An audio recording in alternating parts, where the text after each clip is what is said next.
Omubaka Daisy Byuma ow'Amawogola Kawunti omulonde ng'alambula ennyiriri gy'abazannyi mu kikopo kya Daisy Eid Cup e Katyaza Mateete.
Kati omubaka agenda kukubamu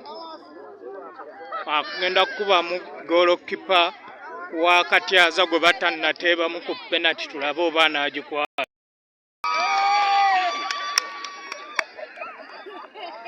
Agiteebye oyo omubaka Daisy munnabyamizannyo.